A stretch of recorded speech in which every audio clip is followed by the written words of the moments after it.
Joining me right now is Senator Marsha Blackburn from Tennessee. Senator, it's always a pleasure to see you. Thanks so much for being here.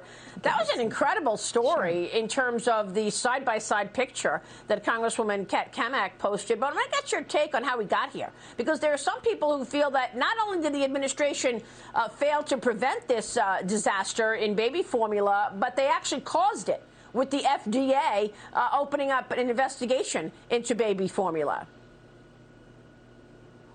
And look at what has happened with Abbott, with the Michigan plant. Maria, it is time for an Operation Warp Speed for baby formula.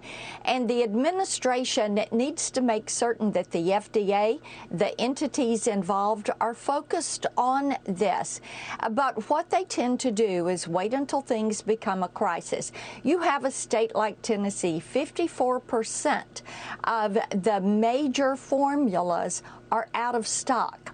This shows you how far we are off base on this. And then, of course, the reports of the shelves that are just jam-packed full down at the border for those that are illegally entering the country. But you have the Biden administration still focused on everything but baby formula, everything but getting the FDA to the table with these manufacturers, not looking at waiving some of the restrictions to import this formula from the EU or the UK so that U.S. families can feed their babies that are dependent on this formula to stay alive. Well, it's just extraordinary. One crisis after the other. And, of course, some of it begins at the border, like you just mentioned. I mean, it's not just the baby formula that's a problem at the border. The Biden administration is allowing hundreds and hundreds of people to come in and not doing anything about it. We've got new pictures to show what's about to happen and what is happening ahead of Title 42 going away. But now the CDC is reporting a record number of overdose deaths in the United States, driven largely by illegal fentanyl entering the country, the majority coming across the southern border.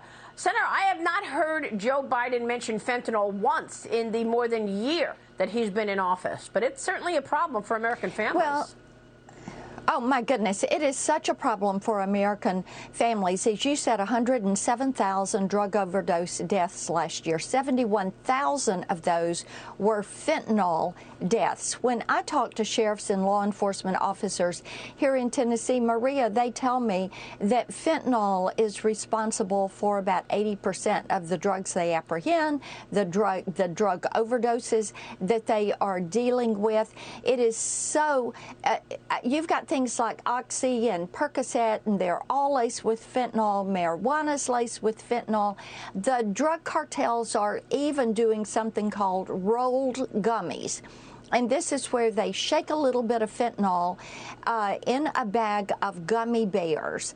And they use these gummy bears. This is what they're pushing into the middle school age and trying to get these kids exposed to and addicted. This is so what we need to do. See, here's the thing. The Biden administration's priority is opening the border, raising your taxes, spending more money, ending Title 42.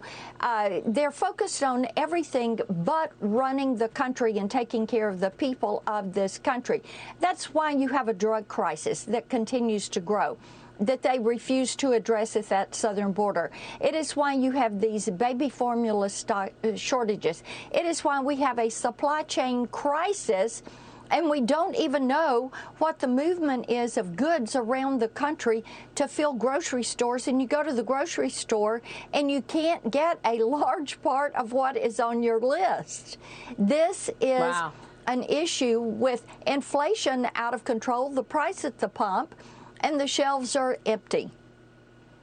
Yeah, and the solution, according to the administration, is to come up with a disinformation governing board so that they can control the narrative. Correct. It's absolutely extraordinary. Senator, I know you're all over this, and we'll talk more about this. Thanks very much. We will keep a spotlight on it. Senator Marsha Blackburn joining us this weekend. Thank you.